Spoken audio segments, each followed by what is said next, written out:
continuamos con la segunda parte de lo que es lo de nanocompositos de matriz metálica. Nos quedamos en que estos materiales lo único que hacen es distribuir todo el calor para que las partículas dispersas no se vean afectadas.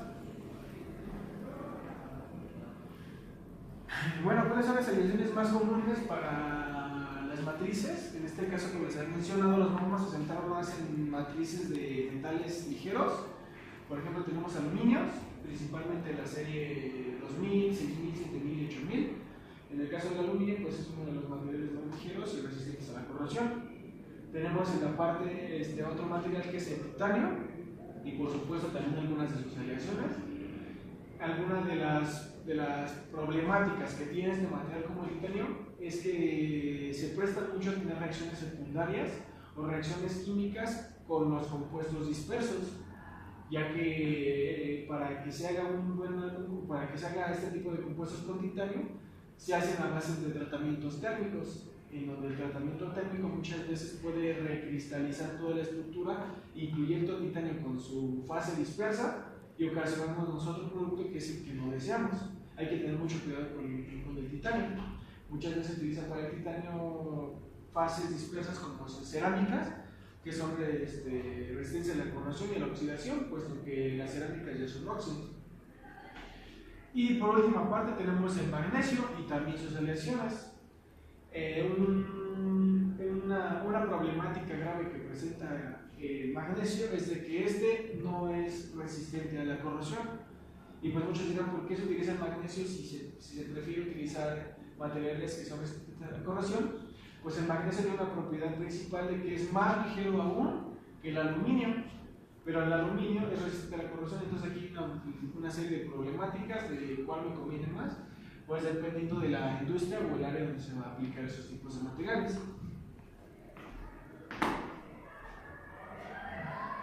Bueno, ¿qué refuerzos se emplean?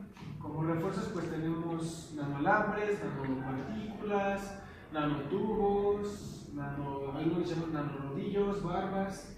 Ya hay muchas nomenclaturas para esto, para este tipo de estructuras, pero principal, los refuerzos empleados pues simplemente es una partícula o partículas más pequeñas que la matriz que van a estar dispersas dentro de esta.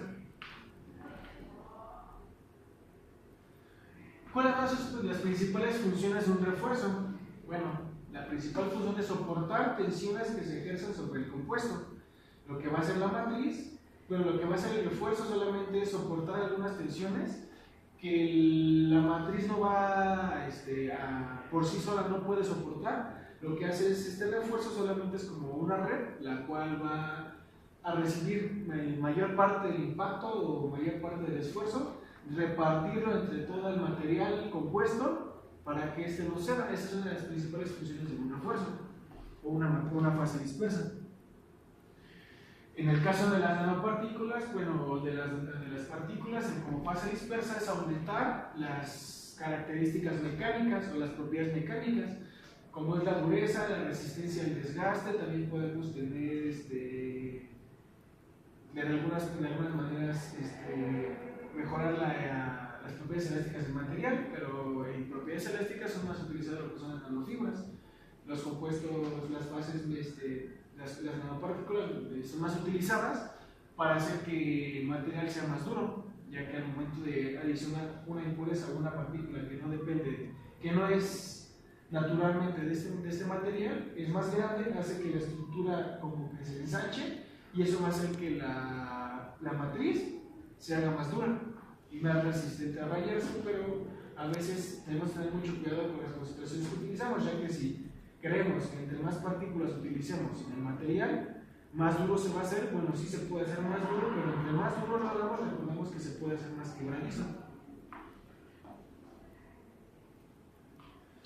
También tenemos como una de las principales propiedades que llevan a las fases dispersas es disminuir fallos al aumento de temperaturas.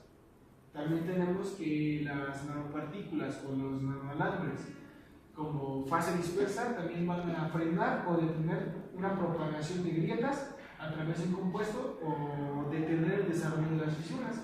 Por ejemplo, aquí vamos a tener una parte donde no es un compuesto, si es una grieta, esta va creciendo sin que nada la detenga. En esta parte podemos tener a lo mejor una grieta, pero esta parte a lo mejor ya es un nanocompuesto, lo que van a hacer las nanopartículas va a ser detener este agrietamiento. ¿Por qué? Porque va a servir como refuerzo. La nanopartícula va a recibir toda esa fuerza, toda esa energía que va a ser proporciona la ruptura, la va a distribuir a lo largo de toda esa partícula, haciendo que la matriz no se rompa tan fácilmente. Bueno, ¿cuáles son las fases que se utilizan como refuerzo? Estas fases ya lo habíamos mencionado cuáles son las propiedades que se dan. Bueno, aquí son la clasificación que se le da a esas fases dispersas. Tenemos la dispersión de partículas, como es el caso de esta imagen. Tenemos la composición laminar. En algunos casos, esta composición laminar no es muy utilizada en lo que es los nanocompuestos de matriz metálica, pero se puede llegar a suscitar. También, y tenemos una de las principales, o la estrella para el módulo de elasticidad, que son los compósitos de fase fibrosa, como es en estos dos casos, un monolito o fases fibrosas dispersas aleatoriamente.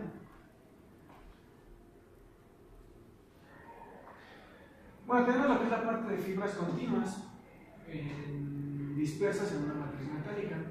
Las fibras metálicas, bueno, aquí vemos que las fibras metálicas se emplean también en la matriz metálica. Podemos utilizar metal, no me importa, pero hay un problema con las fases metálicas, que es posible que haya un ataque químico de metal-metal o una aleación en el caso de que estos dos materiales tengan un punto de fusión similar.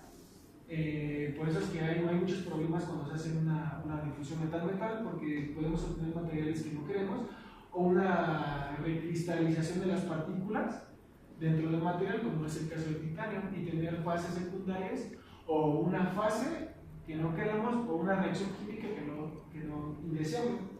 Por eso es que las nanofibras o nanopartículas o toda la dispersión de materiales dispersos en la matriz metálica se utilizan más lo que son los óxidos y los cerámicos. ¿Por qué?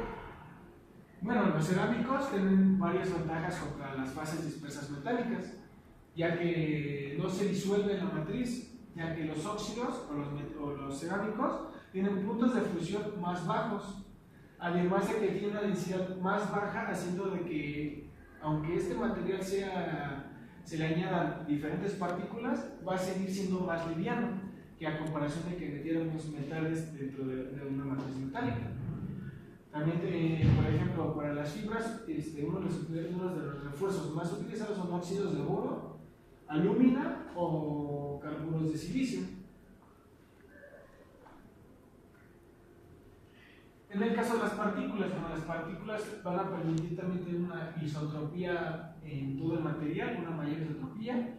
También tenemos que para las principales características que debemos de cuidar en las nanopartículas es el control del tamaño y el control de las impurezas para este material, ya que por ejemplo si queremos un metal que tenga fases dispersas de grafito, pero si en ese grafito tenemos varias impurezas más que no deseamos, pues estas impurezas van a añadir propiedades que a lo mejor no queremos.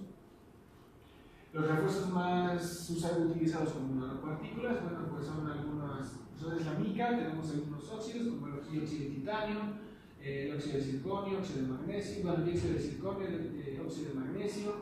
También tenemos carburos, tenemos nitruros, y uno de los materiales más empleados, pues otra vez es la alúmina, el carburo de silicio o algunas partículas pertenecientes al níquel aluminio y fibra aluminio.